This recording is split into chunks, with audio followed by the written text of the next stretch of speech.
Now, throughout my several years reporting on the homeless crisis in Portland, an underlying challenge emerges, asking a simple question.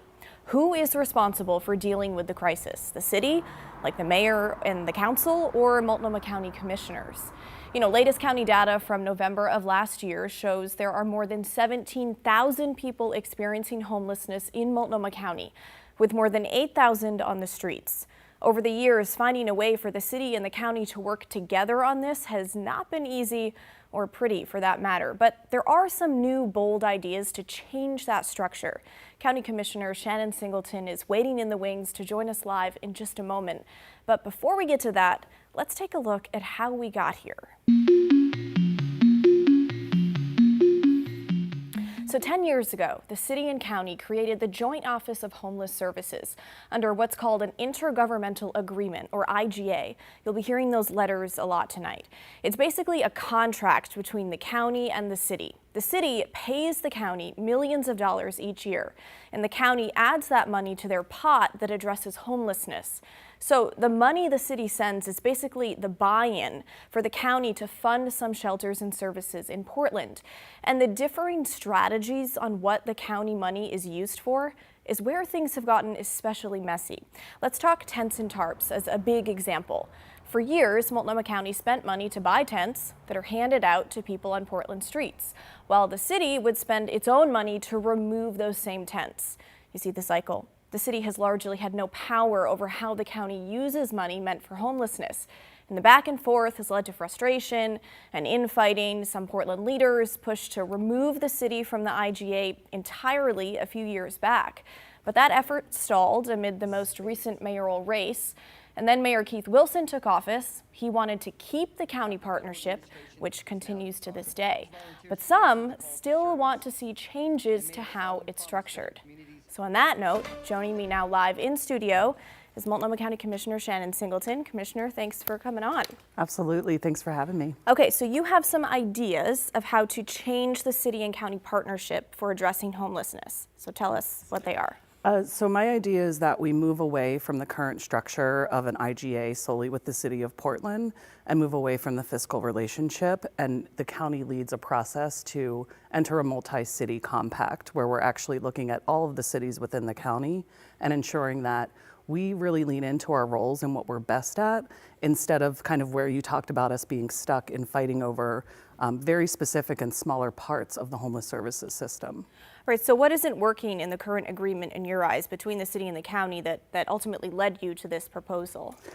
I think it's been decades of the same argument and conversation going on where I actually think that the city of Portland's role isn't homeless services. Their role is public space management. And they may choose to do that through something like the mayor's overnight only shelters. And our goal should be to connect folks out of those shelters and into homeless services at the county, and then back out of homeless services in the county and into the affordable housing that cities are responsible for developing. So you've said each government should focus on what it does best. Under this new structure, who would be responsible for what, and how would that be different, right, from what we're seeing today? I think the difference would be there's a lot of discussion and argument about just the homeless services shelters. And I think that that is part of where we keep getting stuck. Should we keep open SRVs? How much do they cost? Who should fund what? Last year, the city of Portland sent us $24.6 million. We sent them $10 million. Trading money back and forth doesn't make sense. I can tell you, Blair used to be the contract manager at the city for that, and it's not a great use of resources. So this just pulls apart and says, what are we the best at, and really, what is our role, and how do we all lean into that, and then work in partnership on the places where we need to intersect. Some may hear this, though, and argue that structural challenges, or changes rather, won't really matter unless we have more housing and more treatment. So how does this proposal translate to better outcomes and not just better organization behind the scenes? It is definitely a huge time suck that we spend on these conversations between the city and the county, and that's not even just at an elected level. This is about staff as well. And so being able to focus as the county on how we de-silo internally, we have to bridge the gap between behavioral health so that people can get addiction services and be connected to homeless services. I think our deflection program is a perfect example of that. We're not spending the time that we need to actually focus on that coordination because we're spending a lot of time on focusing on again, a small part of the system around emergency shelter and putting a lot of staff time and resource there.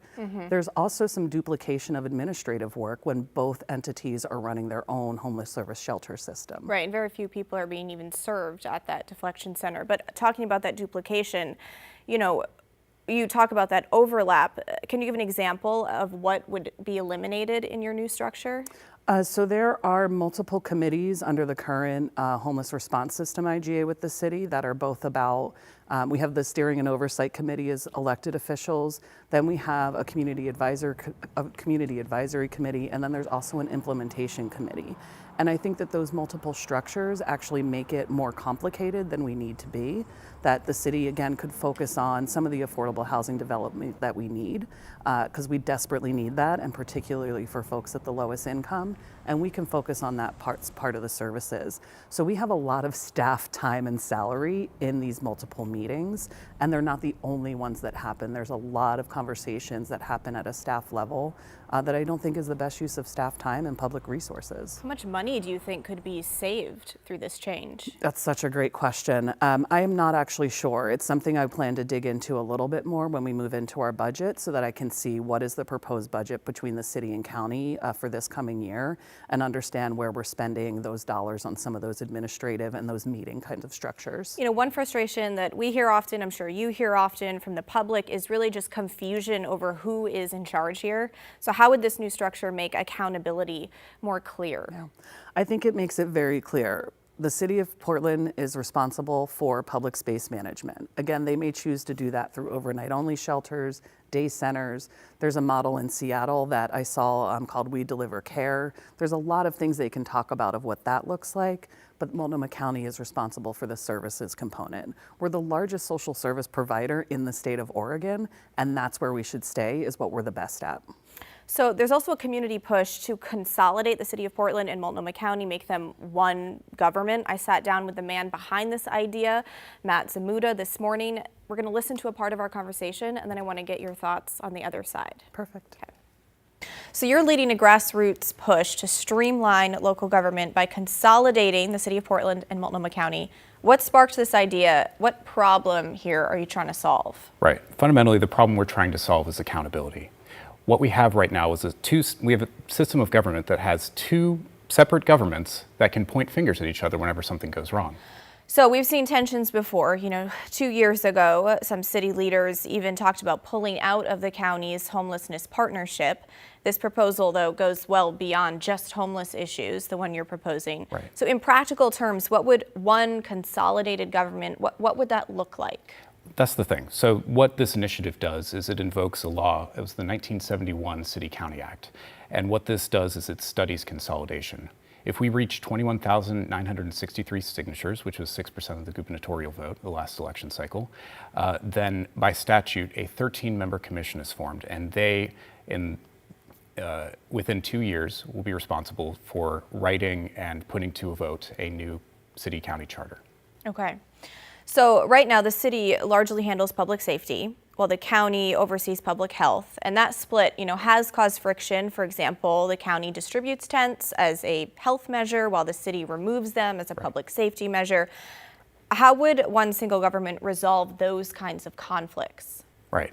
I want to make clear, it's not about any individual or institution. This is a system that is kind of designed to fail. When you have one government that's in charge of the assets and another government that's in charge of running the services, and they have to coordinate, that's always going to create friction.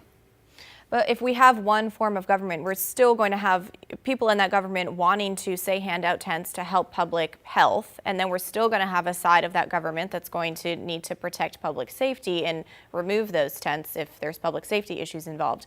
So that's not that friction isn't going to be eliminated with one form of government, correct? So there are always times, even in consolidated governments, where you have people within agencies that have different ideas about how to proceed.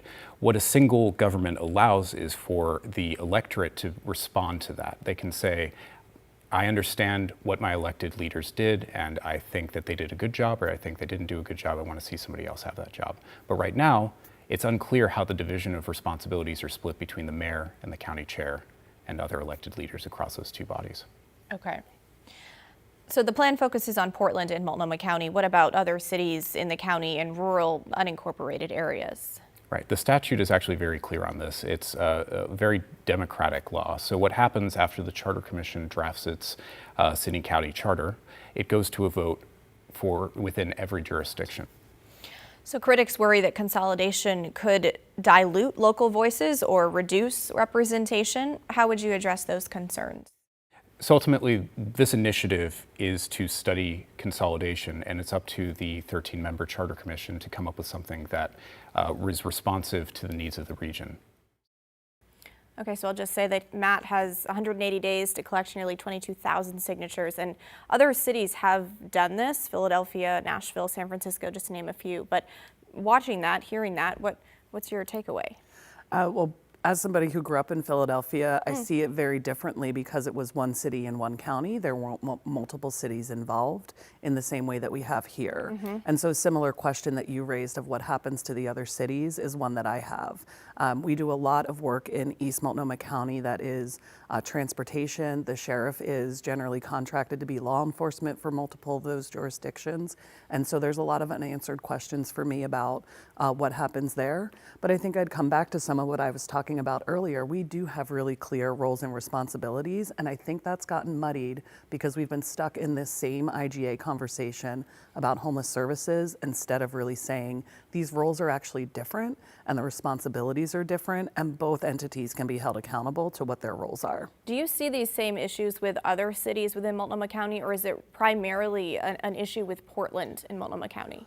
We don't have the same type of relationship with the other cities, and I think that's part of the problem. I really want to make sure that every city within Multnomah County has access and equitable access to homeless services, and I want to make sure that they have those relationships and partnerships just like we do with the city of Portland.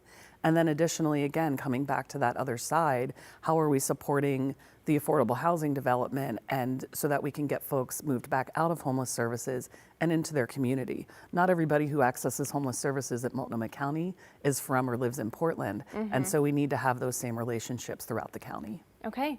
Commissioner Singleton, thanks for coming on the show. Thanks, Appreciate Blair. it. All right, well, now it's your turn to weigh in. What do you think about Commissioner Singleton's proposal when it comes to the city-county agreement? How about the idea to merge the two governments? Let us know. Email the story at kgw.com or call and leave us a voicemail, 503-226-5090.